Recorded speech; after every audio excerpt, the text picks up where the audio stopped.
నమస్తే. ఇటీవల బండి సంజయ్ చేసినటువంటి వ్యాఖ్యల దుమారం ఇప్పుడు కూడా చల్లారట్లేదు. ముఖ్యంగా నిన్న గద్దర్ యొక్క జయంతి వేడుకల్లో రాష్ట్ర ముఖ్యమంత్రి మరోసారి ఆ వ్యాఖ్యలను ప్రస్తావించడం జరిగింది. సో ఆ వ్యాఖ్యలను ప్రస్తావిస్తూ ముఖ్యంగా బండి సంజయ్ చేసినటువంటి వ్యాఖ్యల నేపథ్యంలో మరోసారి గద్దర్ గారిని విమర్శించినట్టయితుంటే, గద్దర్ గారి పైన ఆరోపణలు చేసినట్టయితుంటే మీ పార్టీ కార్యాలయం నాంపల్లిలో ఉన్నటువంటి బీజేపీ పార్టీ రాష్ట్ర కార్యాలయం ఏదైతే ఉందో ఆ కార్యాలయం ఉన్నటువంటి ఆ గల్లీ యొక్క పేరును సైతం కూడా గద్దర్గా మేము మారుస్తామని చెప్పేసి నిన్న సూటిగా ముఖ్యమంత్రి చెప్పడం జరిగింది. సో దాని తర్వాత బండి సంజయ్ గారు ఎక్స్లో స్పందించడం జరిగింది. రేవంత్ రెడ్డి వ్యాఖ్యలన్నీ కూడా చిన్నపిల్లల చేష్టలాగా ఉన్నాయి. ఒకవేళ కనుక దమ్మున్నట్టయితుంటే ముఖ్యమంత్రి రేవంత్ రెడ్డి నీకు దమ్మున్నట్టయితుంటే హైదరాబాద్ నగరాన్ని భాగ్యనగరంగా మార్చు, మీ సొంత జిల్లా అయినటువంటి మహబూబ్నగర్ జిల్లాని పాలమూరుగా మార్చు, నిజామాబాద్ సంబంధించినటువంటి జిల్లాని పేరు మార్చేటువంటి దమ్ము నీకుందా అంటూ ఒక పక్కన బండి సంజయ్ ఘాటైనటువంటి వ్యాఖ్యలు చేయడం జరిగింది. పదే పదే గద్దర్ పైన ప్రేమ వల్కపోస్తున్నటువంటి కాంగ్రెస్ పార్టీ ముఖ్యమంత్రి రేవంత్ రెడ్డి నువ్వు తెలుసుకోవాల్సినటువంటి అంశం ఏంటిదంటే, గద్దర్ గారి పైన 21 కేసులు ఉపా కేసు పెట్టి జైళ్ళ చుట్టూ తిప్పినటువంటి నేర చరిత్ర గలటువంటి పార్టీ కాంగ్రెస్ పార్టీ. ఆ విషయాన్ని మర్చిపోవద్దని చెప్పేసి హెచ్చరించినటువంటి పరిస్థితి. నిన్న బండి సంజయ్ చేసినటువంటి వ్యాఖ్యలు, బండి సంజయ్ గారితో పాటు ముఖ్యమంత్రి రేవంత్ రెడ్డి ఏ విధమైనటువంటి వ్యాఖ్యలు చేసినది కూడా ఒకసారి విశ్లేషించేటువంటి ప్రయత్నం చేద్దాం. రెండు పార్టీల మధ్యలో ఒక పక్కన బీజేపీ పార్టీ అలాగే కాంగ్రెస్ పార్టీ, ఈ రెండు పార్టీల మధ్యలో ఇప్పుడు ప్రజెంట్ పచ్చగడ్డి వేస్తే బగ్గుమనేటువంటి తీరుగా గత 4 రోజుల్లో చర్చ నడుస్తూ ఉంది. కొద్ది రోజులుగా Congress party versus BRS party మధ్యలో ఉన్నటువంటి మాటల యుద్ధం ఇప్పుడు బీజేపీ పార్టీకి షిఫ్ట్ అయినట్టుగా తెలుస్తూ ఉంది. గద్దర్కి అవార్డు ఎందుకు ఇవ్వలేదంటూ కాంగ్రెస్ పార్టీ ప్రశ్నిస్తూ ఉంటే, గద్దర్కి ఎందుకు అవార్డు ఇవ్వాలి, కమ్యూనిజం స్వభావం ఉన్నటువంటి వ్యక్తికి, పార్టీ నేతలను చంపినటువంటి వ్యక్తికి ఎలా అవార్డులు ఇవ్వాలంటూ ఒక పక్కన బీజేపీ పార్టీ కాంగ్రెస్ పార్టీ నేతలపైన మాటల దాడి చేస్తూ ఉంటే, దాన్ని తిప్పుకొట్టేటువంటి ప్రయత్నం కాంగ్రెస్ పార్టీకి సంబంధించిన నేతలందరూ కూడా చేస్తూ ఉన్నారు. సో ఈ పొలిటికల్ యాంగిల్ అంతా కూడా గద్దర్కు రావాల్సినటువంటి అవార్డు, పద్మ అవార్డుల చుట్టే ఇప్పుడు రాష్ట్రంలో ఈ అంతా కూడా చర్చ నడుస్తూ ఉంది. సో ఒకసారి చూస్తే బండి సంజయ్ గారు చేసినటువంటి ట్వీట్ కావచ్చు, బండి సంజయ్ గారు చేసినటువంటి ట్వీట్ ఇది. ఈ ట్వీట్ సంబంధించినటువంటి నేపథ్యాన్ని కనుక మనం చూసుకున్నట్టయితే ఉంటే, ఇక్కడ గల్లీ పేరుతో చిల్లర రాజకీయాలు. సో గల్లీ పేరుతో నిన్న ఏదైతే ముఖ్యమంత్రి రేవంత్ రెడ్డి మాట్లాడడం జరిగిందో, బీజేపీ పార్టీకి సంబంధించిన పార్టీ కార్యాలయం ఉన్నటువంటి గల్లీకి పేరు మారుస్తామంటూ. సో ఒక్కసారి పార్టీ గల్లీ పేరు మారుస్తామని చెప్పేసి ఏదైతే రేవంత్ రెడ్డి గారు చేసిందో వ్యాఖ్యలు ఒక్కసారి వినేటువంటి ప్రయత్నం చేద్దాం. ఆయన ఏం మాట్లాడింది ముందుగానే.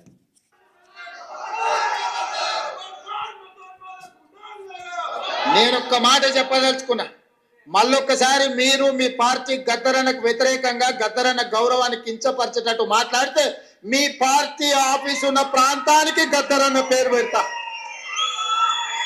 మీ పార్టీ కార్యాలయం అడ్రస్ రాసుకోవాలంటే గద్దరన్న గల్లీ అని రాసుకునేటట్టు చేస్తా బిడ్డ మిమ్మల్ని. మీరు అనుకోవచ్చు ఏం చేస్తాడు ముఖ్యమంత్రి, అవార్డులు మా దగ్గర ఉన్నాయి కదా, పద్మభూషణ్ పద్మశ్రీ ఇచ్చేది మేం కదా అనుకుంటున్నావు.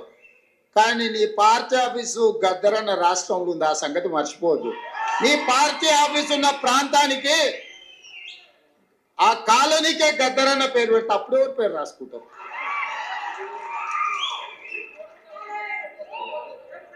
ప్రతిదానికి మా దగ్గర మందు ఉంది స్వామి. ఇంతకు ముందు ఆయన కూడా గిట్లనే నీలిగిండు, గద్దరన్నని గేటు బయట కూర్చోబెట్టాడు. ఏమైంది?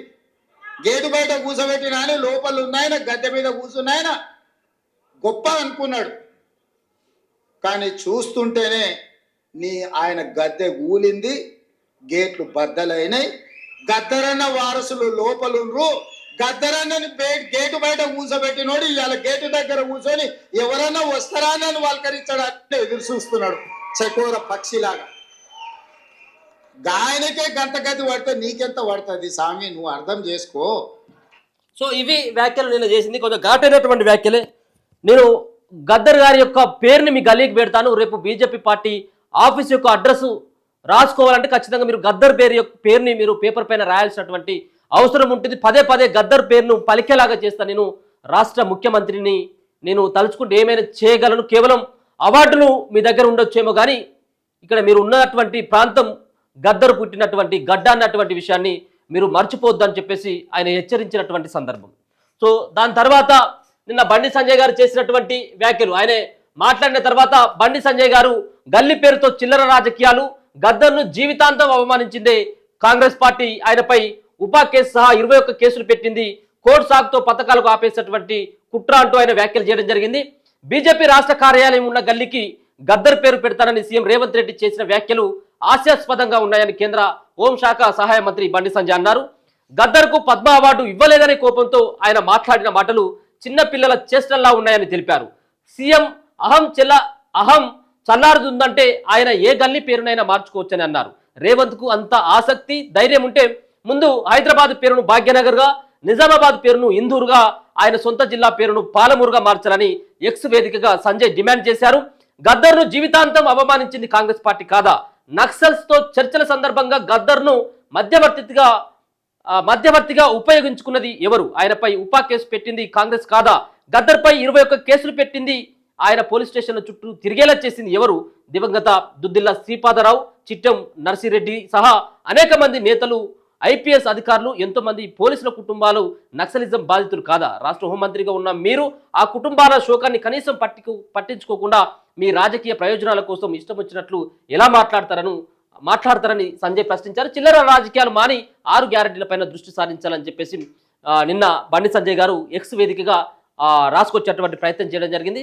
సో ఇద్దరు నేతల మధ్యలో ఒక పక్కన ఇక చల్లారిపోయిందిలే ఇక గద్దర్కు సంబంధించినటువంటి అవార్డు విషయంలో, సో ఆయనకు పద్మశ్రీయో పద్మ విభూషణో ఇవ్వాలని చెప్పేసి ఏదైతే ముఖ్యమంత్రి రేవంత్ రెడ్డి గారు రాష్ట్రం నుంచి ప్రపోజల్ పెట్టినటువంటి పేర్లలో ఒకరి పేరు కూడా మరి కేంద్రం పరిగణలోకి తీసుకోకుండా కేవలం మందకృష్ణ మాదిగ గారికి కానీ ఇంకొక మిగతా సంబంధించినటువంటి డాక్టర్ కానీ ఇవ్వడం సంతోషకరంగా ఉన్నప్పటికీ, కానీ ప్రభుత్వం సూచించినటువంటి ముఖ్యమంత్రి గారు సూచించినటువంటి పేర్లలో ఇవ్వకపోవడం పట్ల ఇప్పటికీ రాష్ట్ర ముఖ్యమంత్రి దానిపైన బగ్గుమంటా ఉన్నాడు. సో పార్టీలకు అతీతంగా గోరెట్టి వెంకన్న ఎవరు? గోరెట్టి వెంకన్న కావచ్చు, ముఖ్యమంత్రి గారు ప్రతిపాదించినటువంటి పేర్లలో పార్టీలకు సంబంధం లేనటువంటి వ్యక్తి, లాస్ట్కి బీఆర్ఎస్ పార్టీకి సంబంధించినటువంటి గోరెట్టి వెంకన్న యొక్క పేరును కూడా ప్రతిపాదించడం జరిగింది.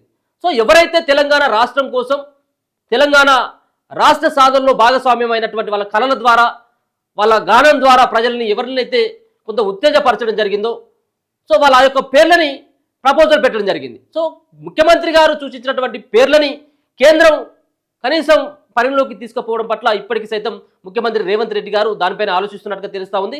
అందుకోసం అని చెప్పేసి నిన్న బండి సంజయ్ గారికి సంబంధించినటువంటి వ్యాఖ్యల పట్ల కాంగ్రెస్ పార్టీకి సంబంధించిన నేతలందరూ కూడా చాలా సీరియస్గా వార్నింగ్ ఇవ్వడం జరిగింది.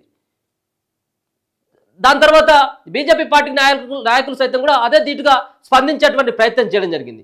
సో 1-2 రోజుల్లో కొంత చల్లారిపోయింది అనుకున్నాం, కానీ మళ్ళీ ఈరోజు ఆయన ముఖ్యమంత్రి నిన్న మాట్లాడడం, దాని తర్వాత బండి సంజయ్ స్పందించడం, ఎక్స్ వేదికగా ఆయన మాట్లాడడం, సో ఇవన్నీ చూస్తూ ఉంటే ఇప్పట్లో ఈ వ్యవహారం అయితే చల్లారలాగా అయితే లేదు. గద్దర్ని అవమానించినటువంటి పార్టీ మీ పార్టీ కదా అంటూ పరోక్షంగా ముఖ్యంగా ఆయన బండి సంజయ్ రేవంత్ రెడ్డిని ఉద్దేశించి అయితే ఆయన మాట్లాడడం జరిగింది. చూద్దాం మరి ఈ సంబంధించినటువంటి అంశం ఎంతవరకు పోతుంది, ఇప్పటివరకైనా ఫుల్ స్టాప్ పడుతుందా లేకపోతే ఈ విధంగానే కొనసాగుతుందా? మొత్తానికైతే అవార్డుల ప్రకటన అయిపోయింది, అవార్డులు ఇవ్వడం అయిపోయింది, పేర్లను ప్రపోజల్ పెట్టడం జరిగింది, అంతా అయిపోయింది.